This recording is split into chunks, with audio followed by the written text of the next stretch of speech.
De olho na cidade, com Edivaldo de Sá.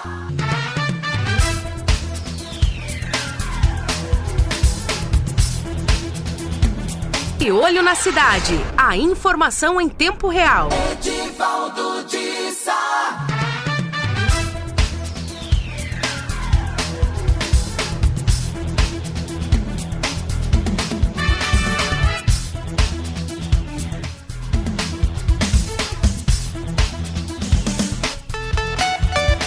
8h07, estamos de volta com o programa De Olho na Cidade, o seu canal de informação, hoje aqui direto dos estúdios da Clube FM 98.1, aqui na Avenida Prefeito Caio, em Arenápolis, em cadeia com a Rádio Difusora FM 93.5, Nortelândia. Como eu disse, e a gente já havia anunciado, eu vou conversar aqui agora, a partir de agora, com o Dr. Danilo Ferreira, que é professor da UFMT, pesquisador do Grupo de Desempenho e Segurança de Equipamentos e Materiais Elétricos da USP. Ele estuda muito sobre o assunto que a gente vai falar agora, né? E é de fundamental importância nesse período de muita chuva, de raios, trovões, de descarga elétrica, enfim. Doutor Danilo, prazer estar falando com o senhor. Muito obrigado pelo carinho de nos atender nesta manhã chuvosa de terça-feira aqui na nossa região. Maravilha. Bom dia, Edivaldo. Obrigado pelo convite à Rádio Clube e Rádio Difusora. Agora, por que tantas pessoas são vítimas de choques elétricos no Brasil? A gente tem visto, ontem me parece que teve um choque de um garimpeiro aqui em Mato Grosso também. Enfim, tem tido, esses dias alguém parou numa estrada, foi tirar um galho, também tinha um fio de alta tensão, ele não viu, acabou levando um choque. Por que tantas pessoas são vítimas de choque elétricos no Brasil, Danilo? Bom, primeiramente que é verdade essa observação sua. Se nós analisarmos a taxa de morte e não números absolutos, o Brasil é um dos países em que mais se morre devido a acidentes de origem elétrica. Quais são os acidentes de origem elétrica? São 3 grupos, fundamentalmente. O primeiro é o que você se reportou, e o choque elétrico, que pode ser de algumas formas. Depois, os incêndios que são de origem elétrica, por uma sobrecarga ou um curto-circuito. E em terceiro, as descargas atmosféricas, os raios. O Brasil é o país que mais tem raios no mundo, porque é muito grande e está numa área tropical. Então, primeiramente, é verdade. Agora, no que se refere ao choque, nós observamos que os números são elevados tanto dentro das residências, onde as pessoas deveriam estar protegidas, quanto fora das residências, seja no trabalho das pessoas ou seja em acidentes na distribuição. Então, assim, internamente as residências, por que esse número é alto? Eu responderia a sua pergunta apontando para alguns elementos. Primeiro, as instalações elétricas nas residências, em muitos dos casos, não seguem as normas. Então, a maioria das residências, mais de 60%, não possui um sistema de aterramento. Segundo o raio-x das instalações elétricas, 79% das residências brasileiras, na pesquisa de 2007, não apresentam o DR, que é o dispositivo diferencial residual, é um dispositivo que identifica uma fuga de corrente, que pode ser um choque elétrico, um equipamento com falha, e desliga a instalação. Isso já é muito comum no Atlântico Norte, na Europa, nos Estados Unidos, e já está em valor acessível esse equipamento.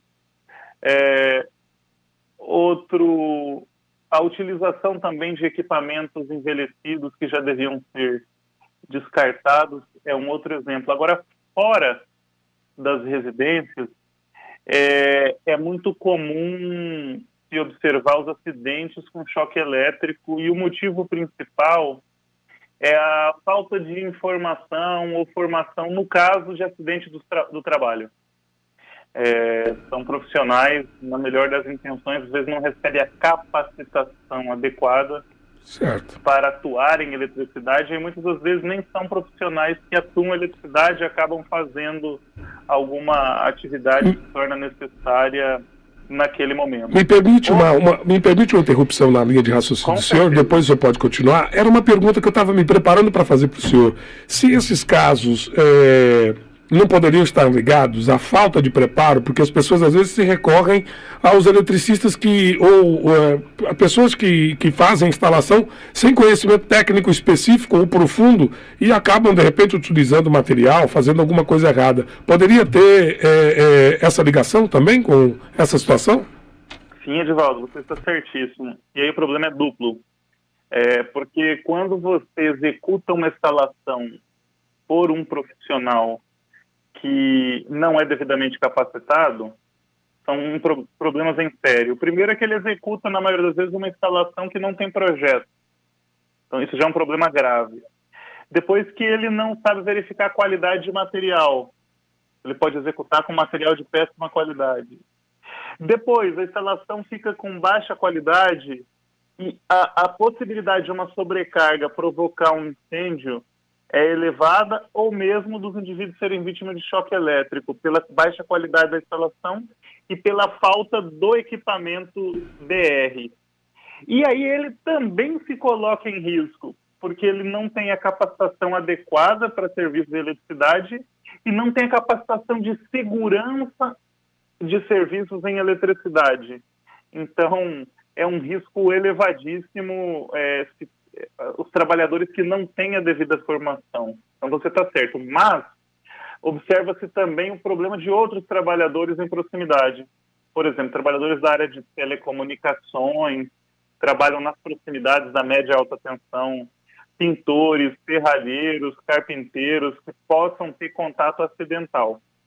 No caso brasileiro, você observa, Edivaldo, que a maioria da distribuição de energia elétrica é aérea.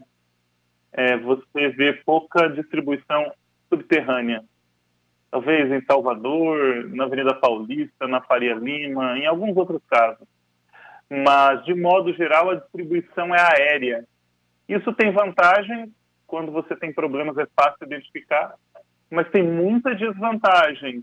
Apesar do custo ser muito mais baixo, mas você vê rompimento de condutores e risco com choque elétrico, choque de veículos no posteamento, queda, interrupção e risco de choque elétrico, incêndio.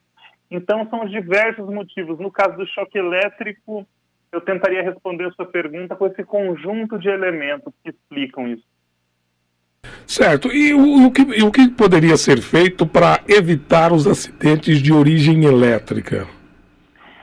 Olha, Edvaldo, informação é um dos primeiros elementos. Eu diria para você que vai fazer uma obra, vamos começar. Contrate um profissional qualificado para fazer o projeto. Posteriormente, um profissional capacitado para executar o projeto. E você já reduziu as possibilidades de acidente interno às edificações em mais de 50%, porque você vai ter um projeto, você vai ter materiais adequados e possivelmente os dispositivos adequados. Esse é um elemento. A capacitação dos profissionais também é fundamental. Tanto os que trabalham diretamente com eletricidade como indiretamente. Então, se você, por exemplo, é do setor público ou do setor privado, ao fazer uma contratação de uma empresa para uma manutenção, expansão, implementação, exigir a qualificação desses profissionais e sempre ser um técnico, um engenheiro de segurança do trabalho que possa estar fazendo a fiscalização, né? Isso já é previsto, já é exigido, mas é um dos elementos que a gente mais observa que falta para reduzir os acidentes. Dentro das residências, a gente não pode cansar de falar do DR. Então você, na sua casa, pergunte para o seu eletricista, né, não precisa ser você abrir o quadro, mas pergunte para o seu eletricista se a sua casa tem DR. E esse dispositivo, Edivaldo, ele não tem um custo tão elevado e ele já testa a qualidade do seu profissional também, que é um dispositivo que ele identifica problemas na instalação, fuga de corrente, etc. Então é comum alguns profissionais falarem, olha, esse dispositivo fica disparando o tempo todo, vai ficar desligando. então não é bom colocar. Aí você já testou duas coisas. Você sabe que a sua residência, o seu comércio não possui, e aí você testa o profissional também. Profissional que digamos assim, fazer esse discurso não é um profissional adequado para dar manutenção na sua edificação. Agora, externa aos acidentes das residências, eu diria que a fiscalização da capacitação profissional. Um cuidado muito grande com as crianças e idosos também, porque as crianças, pela falta de autonomia, e os idosos pela dificuldade de locomoção também. Então, qualquer equipamento que começar a verificar a possibilidade de choque elétrico, fazer o desligamento desse equipamento, uma atenção especial aí para os equipamentos com massa metálica, micro-ondas, geladeira, máquina de lavar, e sempre operar esses equipamentos de forma calçada, né? Agora, externamente, as descargas atmosféricas, no Brasil nós temos muitas descargas atmosféricas, e essas mortes estão muito ligadas ao período das águas. Final do ano, novembro, dezembro, começo do ano, janeiro, fevereiro, principalmente, onde ocorre 80% das mortes. Então, ficar atento nesse período, sempre que tiver nuvem carregada e um trabalho externo, retirar a equipe para uma área protegida, formar os trabalhadores para identificar essa possibilidade de risco e desmobilizar. Em algum evento, sempre ter possibilidade de um alarme para recolher as pessoas. E eu diria que essas são as principais dicas, Edivaldo. Agora, porque a gente está falando aí da questão do profissional, e eu acho que talvez essa tem que ser uma das preocupações do cidadão, daquele que vai lidar aí com uma mudança, uma construção, um reparo, uma reforma na estação elétrica, na sua instalação elétrica, porque às vezes as pessoas procuram um profissional mais barato. E nem sempre o mais barato vai ter resultado melhor lá na frente. Olha, é bem verdade. Muitas das vezes se busca por um custo reduzido. Eu não sei de todas as áreas. Talvez, se você, por exemplo, comprar uma roupa mais barata, uma mochila, talvez você não tenha grandes problemas além da redução da vida útil, né? Uma mochila talvez algum problema ergonômico. Mas, no caso de uma instalação elétrica, não é que o barato sai caro porque depois você vai ter que refazer a instalação. É que você pode perder a vida mesmo. Além de você ter uma série de acidentes, né, principalmente sobrecarga e curto-circuito, que provocam incêndio, perda de patrimônio, mas você pode ter também um grave problema de choque elétrico ou uma parada na produção, se for um comércio, uma indústria. Além de o próprio profissional correr risco de morte na instalação, e aí você ter diversos problemas além do mesmo profissional. Por isso, incentivar a capacitação do profissional. No caso dos serviços em eletricidade, o valor do projeto, da execução ou dos materiais, certamente é um dos elementos importantes, mas não deve ser o fundamental. Nós observamos, por exemplo, aqui em Mato Grosso, o INPE, o IPEM, Instituto de Pesos e Medidas do Estado, faz um trabalho muito importante na fiscalização de condutores, Edivaldo, de fios e cabos. O cabo mais desbitolado do país foi encontrado em Mato Grosso, é um recorde. Um cabo 400% subdimensionado, ou seja, ele era 4 vezes pior do que o mínimo necessário para estar sendo operado, instalado. Um perigo. Não, um perigo muito grande. Então, um profissional ideal, digamos assim, pelo menos capacitado, ele deveria conseguir identificar que há algo errado com esse equipamento. Então, às vezes, na economia, no serviço de eletricidade, é um problema em cascata, porque você não faz projeto, contrata um profissional não capacitado, contrata materiais de baixa qualidade, e aí a possibilidade de problemas é elevadíssima. Eu, por exemplo, em parte elétrica, quando qualquer coisa acontece na minha casa, eu não coloco a mão nem para tocar uma tomada. Eu chamo um profissional para mexer, né? Porque eu vejo muitas pessoas, não, mas você pode deixar que eu mesmo faço. Vai lá, mete a mão e aí é onde que acontecem os acidentes, a morte, choque e uma série de problemas. Exato, Edivaldo. Você disse uma coisa muito interessante, porque muitas das vezes a gente tenta nós mesmos resolver o problema. Em muitos dos casos, o máximo que vai acontecer é você não conseguir resolver, mas no caso das instalações elétricas, o risco é elevado, porque o profissional, para fazer a intervenção, esse exemplo que você deu, num ponto de tomada é algo muito simples.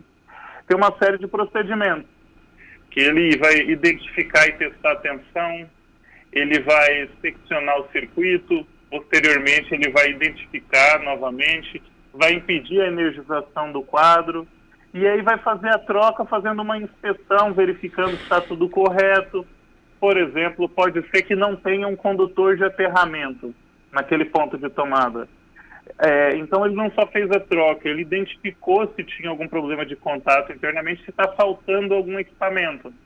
E depois, no processo de energização, também existe um procedimento. Então não é a simples substituição de um ponto por outro. Agora, existe risco, eu tenho visto alguns casos aí de pessoas utilizando o celular carregando na tomada, o celular explodiu, a pessoa levou choque. Então, existe risco em utilizar equipamentos conectados ao ponto de tomada? Que tipos de equipamentos? Muito importante a pergunta, Edivaldo. Então, assim, alguns elementos são importantes para a gente explicar. Existem equipamentos com dupla isolação. Eles nem possuem condutor de aterramento. Então, por exemplo, um secador de cabelo, um celular, e nós podemos falar dele, tem dupla isolação. Ele é um pouco mais seguro do que os equipamentos que não têm dupla isolação. Então, por exemplo, no caso da geladeira, do micro-ondas, da máquina de lavar, que tem massa metálica, esse equipamento você vai utilizar ele conectado à tomada e você tem que garantir que exista o DR no quadro e que tenha um sistema de aterramento, que tenha aquele pino do meio na tomada e que tenha condutor lá. Mas esse equipamento você fica pouco tempo em toque nele. Você fica tocando, por exemplo, muito tempo, o computador e o celular, né? E no caso, por exemplo, do celular, que eu acho que é referente à sua pergunta, tem ocorrido alguns acidentes. Sim. Tem alguns elementos aí.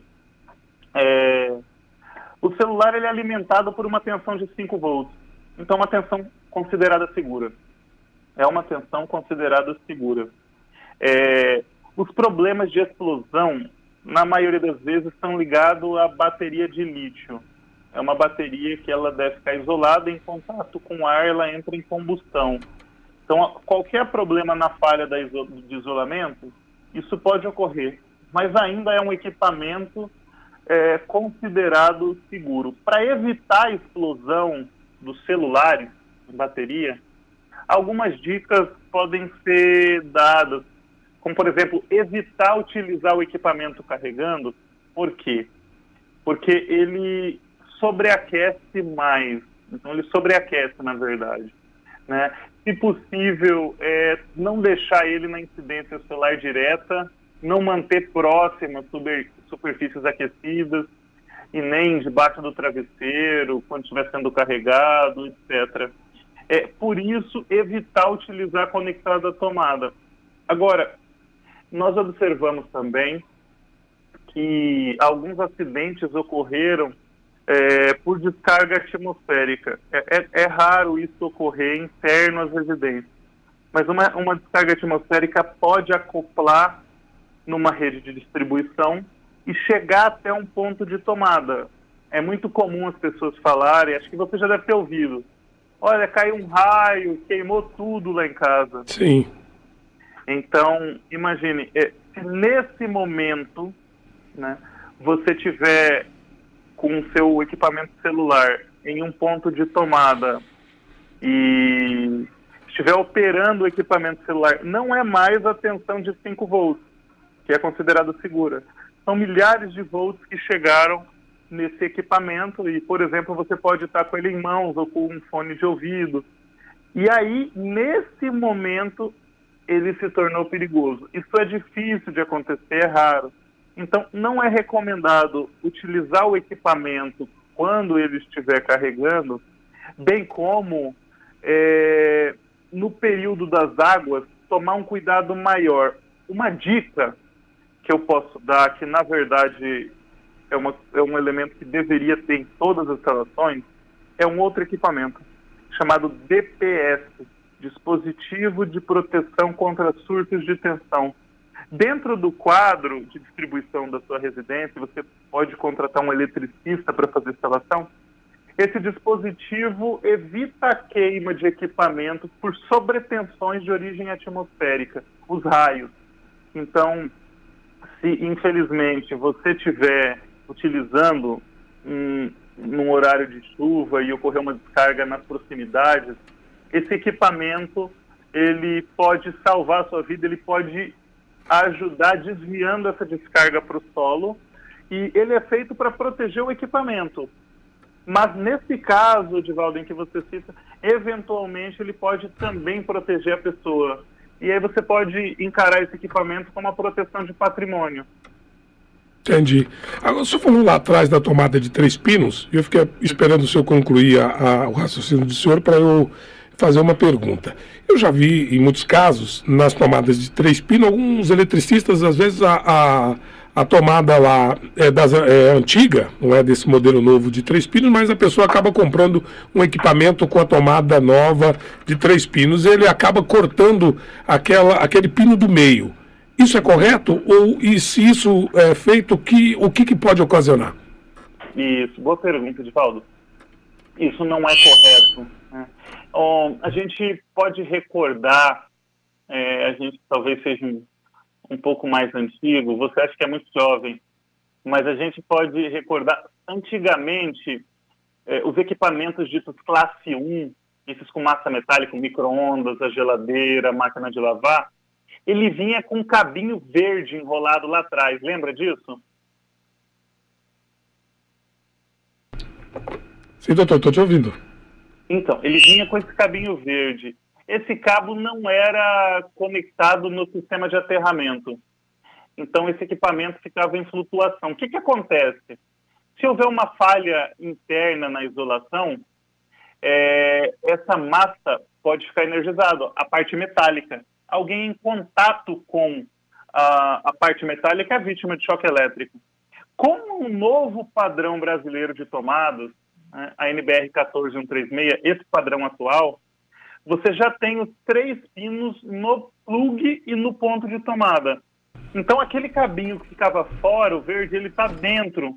Você faz toda a conexão em um ponto só. Então, se houver qualquer falha na isolação do equipamento, que ele ficou velho, é normal que ocorra a falha. Sim. Se houver essa falha, o sistema de aterramento irá atuar e o disjuntor e o DR pode desligar o circuito, evitando que você seja vítima de choque elétrico. Quando você retira esse condutor, você não tem mais essa proteção. Se ocorrer qualquer falha interna ao equipamento, a carcaça fica energizada e você pode ser vítima de choque elétrico. Então, além de não tirar o pino do meio, o pino do condutor de proteção, você deve observar, por meio do seu eletricista, se existe lá no ponto de tomada o condutor de proteção e um sistema de aterramento na residência. Isso é obrigatório de acordo com as normas brasileiras e em caso de falha dos equipamentos, isso pode salvar a vida das pessoas. Entendi, doutor. Agora, o número de explosão de celular, que era o que a gente estava falando, de aparelhos celulares, tem aumentado? Por que isso está acontecendo? Sim, o número tem aumentado. Isso, inclusive, foi discutido no último anuário e no atual. É o Anuário de Acidentes de Origem Elétrica da Abracopel, que é a Associação Brasileira para a Conscientização dos Perigos da Eletricidade. Eu reviso o documento e observa-se que esse número tem aumentado. Então, isso é um fato. Por que esse número tem aumentado? Um dos primeiros elementos é que as pessoas, elas têm comprado e utilizado muito celular. Todo mundo tem utilizado o celular. Alguns celulares têm um ciclo de vida da bateria muito baixo. Isso acaba que faz com que as pessoas usem o celular carregando. Então, ele se sobreaquece e a bateria de lítio pode ter algum problema. Então, se você não utilizar carregando, você reduz o risco. Edivaldo, outro grave problema é a utilização de carregadores paralelos ou piratas. Isso acontece muito, né? Exato. Até porque o original, às vezes o original é caro, e aí a pessoa acaba optando pelo paralelo. Isso. E por que ele é barato? Acho que você foi no X da questão, hein? Ele é barato, um carregador, é um conversor eletrônico, e digamos assim, o paralelo, ou o pirata, como muitos falam, a qualidade dos materiais é menor e ele não tem algumas chaves eletrônicas internas que fazem a proteção da carga, que é o celular. Então, ele tem um motivo para ser mais barato. E o que mais se perde no equipamento é a qualidade dos materiais. Então, quando se usa um conversor eletrônico, o carregador do celular não original, de modo geral, se está correndo um risco. Então, uma combinação aí com a baixa qualidade das instalações, a utilização do equipamento das pessoas descalças, com o corpo molhado, a utilização de fontes não originais e a utilização do equipamento em carga ou próximas superfícies aquecidas. Essa combinação de equívocos, digamos assim, faz com que aumente o número de acidentes com o celular. Entendido. Agora, o que fazer a gente está falando aí do período de chuva, muita descarga elétrica. O Brasil, o senhor acabou de explicar agora há pouco que, por ser um país numa área tropical, numa zona tropical, ele tem maior incidência de raios, né? Trovões, enfim. O que fazer para evitar, doutor Danilo, se proteger de um raio? Essa é uma pergunta muito boa.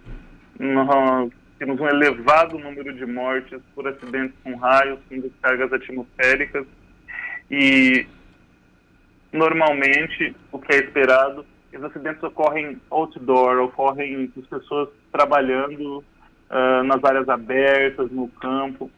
A primeira importante observação para evitar é as pessoas ficarem atentas à possibilidade de formação de nuvem carregada. Aquelas nuvens escuras, quando elas se aproximam, é muito provável que elas estejam também carregadas eletricamente, né?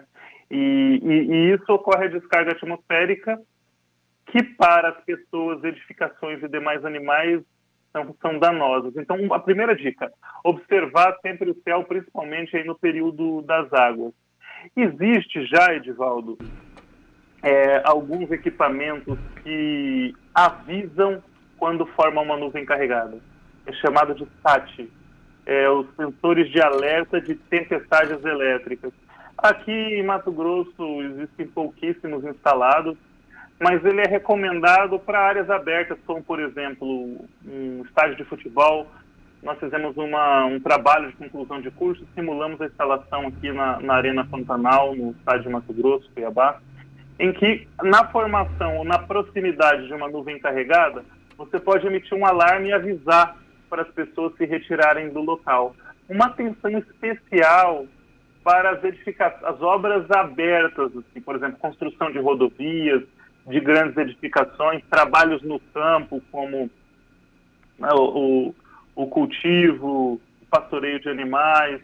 Então, é bastante importante observar essa possibilidade de nuvem carregada. Em caso de você estar no meio do campo e você vê a formação de nuvens carregadas, não é recomendado correr ou ficar embaixo de uma árvore ou nos pontos mais elevados, né? O ideal seria se abaixar, aguardar a tempestade passar, em último caso, né? E se proteger dentro de uma edificação. Se estiver dentro de um carro, não é completamente seguro, mas é mais seguro porque o carro possui uma massa metálica em volta. Então você está protegido ou parcialmente protegido por essa massa metálica. Eu diria, Edivaldo, que esses são as principais formas de se proteger de uma descarga atmosférica. Dentro da edificação, garantir que exista um sistema de proteção contra a descarga atmosférica. Agora, isso pode ser consultado por um profissional da área elétrica. Lá no início da entrevista do senhor, o senhor falou da questão do aterramento. E a gente sabe que grande parte das casas, construções, não tem o aterramento. Qual a importância do aterramento e o que ele evita? O aterramento tem múltiplas funções. Desde, mais marginalmente, por exemplo, ele operar para escoa de ruídos da instalação, para escoação de ruídos, como, por exemplo, equipamentos eletrônicos, para que eles funcionem adequadamente, é bom ter um sistema de aterramento necessário, até o que nós estamos falando, que é a proteção de vidas, de pessoas e animais. Então, aqueles disjuntores que na maioria dos quadros das residências tem, eles operam adequadamente quando existe um sistema de aterramento. Quer dizer, um cabo se rompe e toca o outro, ele vai acionar. Mas quando, por exemplo, um cabo se rompe e toca uma outra parte da instalação, ele só vai funcionar se tiver o sistema de aterramento. O DR só vai enxergar uma fuga, visualizar que houve uma fuga, que pode originar um choque elétrico ou um incêndio, se tiver o sistema de aterramento. O DPS, que protege os equipamentos contra sobretensões de origem atmosférica, os raios, eles só vão operar se existir um sistema de aterramento.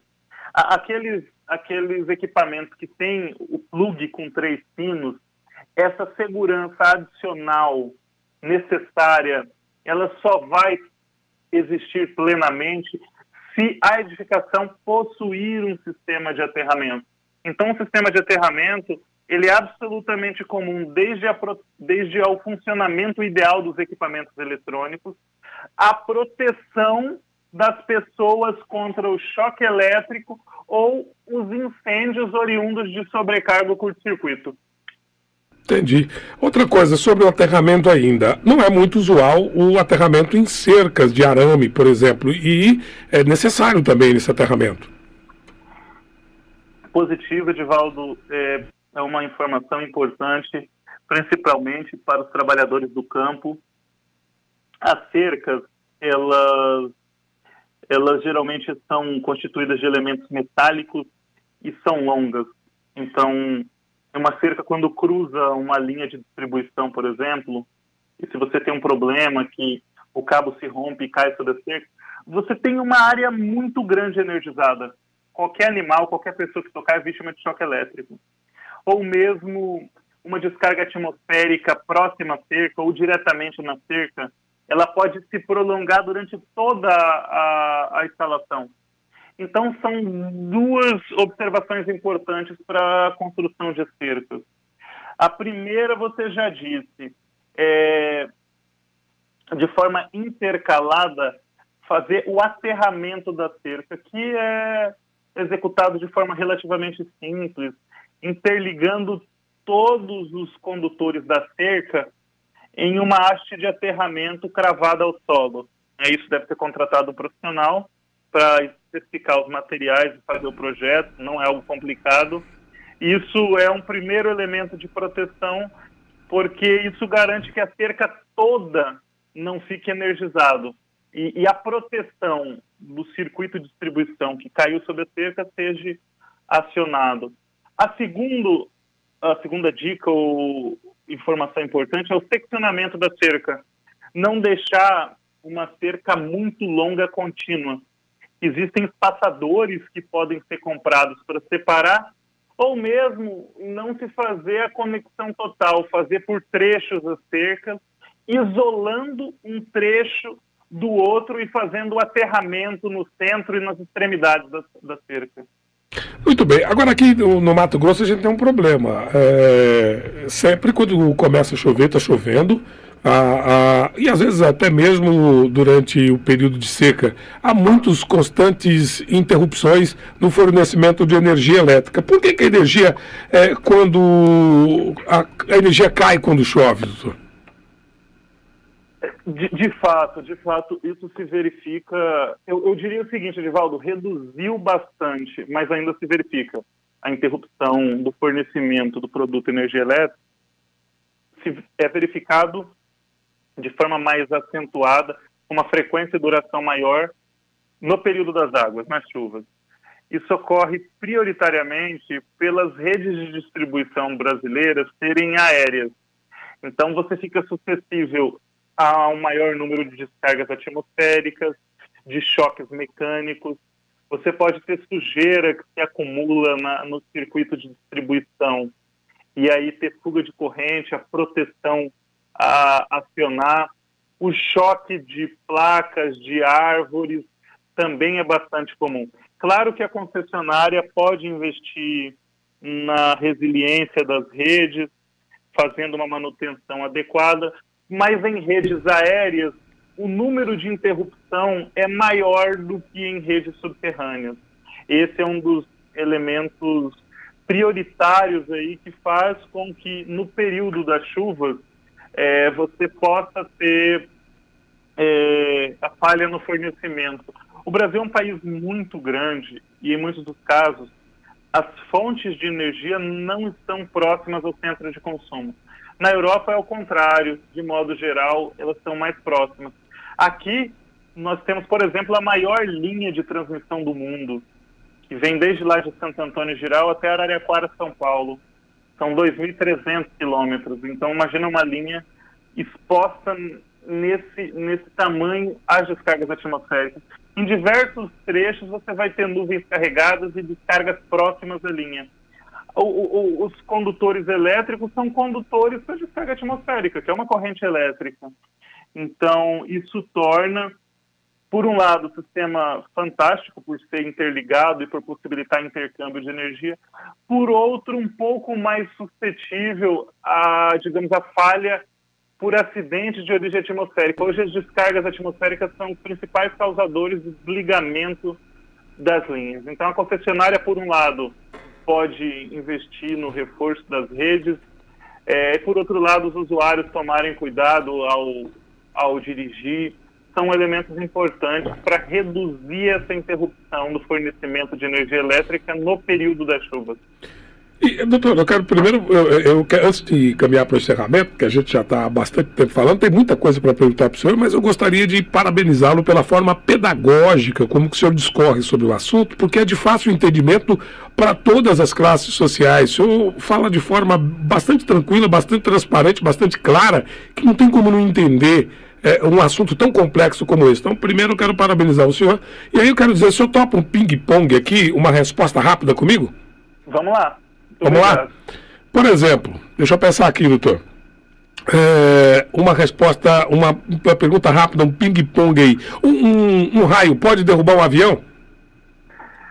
Edivaldo, hoje muito menos, porque eles são de massa metálica, então é muito mais difícil com que um raio derrube o avião hoje. Agora, todo mundo diz que um raio não cai no mesmo lugar duas vezes. Um raio pode cair no mesmo lugar duas vezes?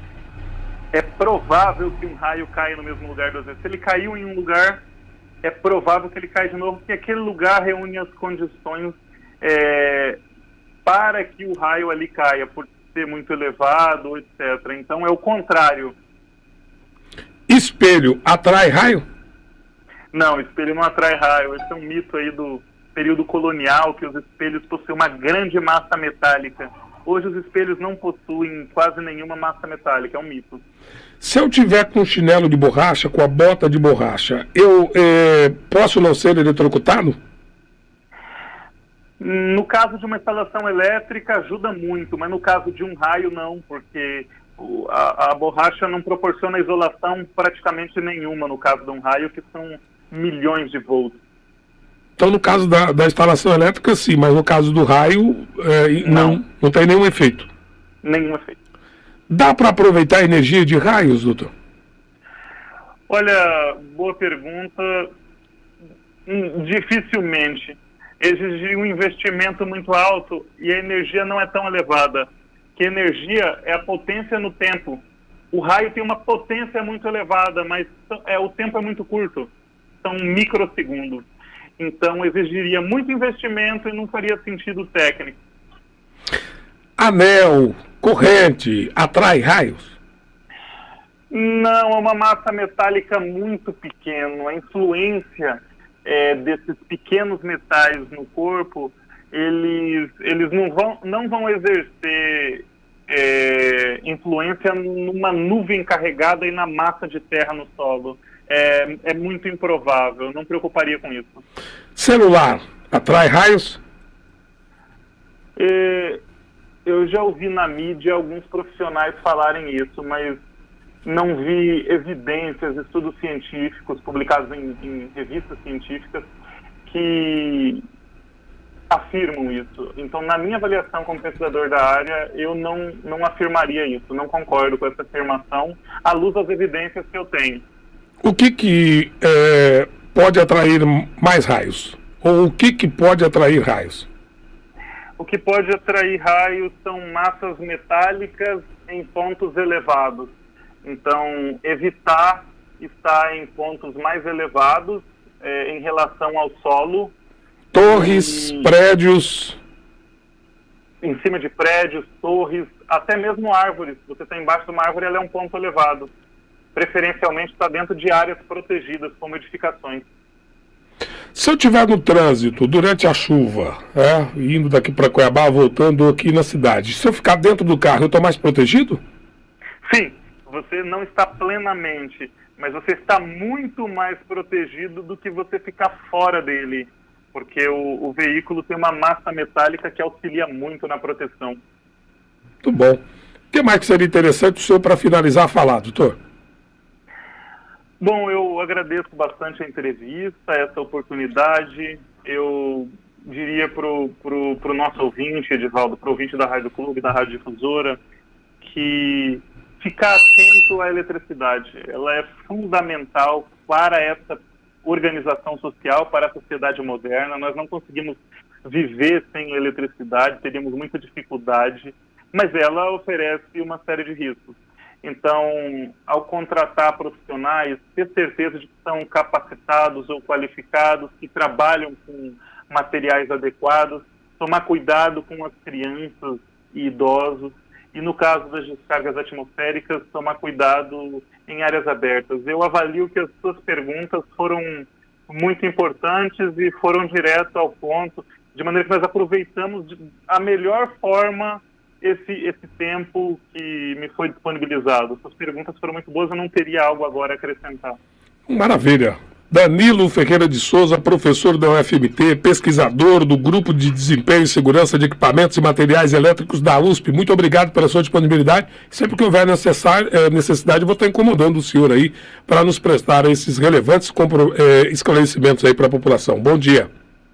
Bom dia, fique tranquilo, Edivaldo, eu que agradeço. E eu encaro isso como uma função nossa na Universidade Federal de Mato Grosso, na Universidade de São Paulo, de estar levando conhecimento técnico e científico à sociedade de modo geral. Então estamos à disposição. Muito bem, conversei aí com o Dr. Danilo de Ferreira de Souza, que é professor do UFMT, pesquisador da USP, formações importantíssimas para a gente evitar.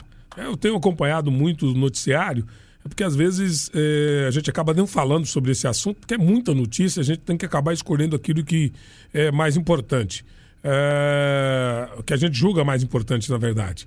E tem muitos acidentes aí, em choques elétricos, de raio. Eu vi vários agora esses dias. Um cidadão parou numa estrada para socorrer uma outra pessoa que tinha, se não me falha a memória, batido o carro num poste, numa árvore, uma coisa assim. E quando ele foi ajudar a pessoa, ele acabou morrendo eletrocutado, né, porque havia um fio de alta tensão, ele não havia visualizado esse fio de alta tensão e ele acabou vindo a óbito. Então é bom a gente tomar esses cuidados. se cercar de profissionais tecnicamente qualificados, né, para evitar problemas, para evitar incêndios, evitar mortes, evitar uma série de acidentes causados aí pela má prestação de serviço, pelo o péssimo material utilizado. Nem sempre o material mais barato é o mais adequado, né? Às vezes você vai gastar um pouco mais, mas você vai estar seguro de que você usou os melhores equipamentos, usou também o melhor profissional, então você vai estar mais tranquilo com a sua rede de energia elétrica, até porque tem criança, idoso, enfim. Então é bom se precaver aí, né? Já diziam que seguro morre de velho, né? De olho na cidade, com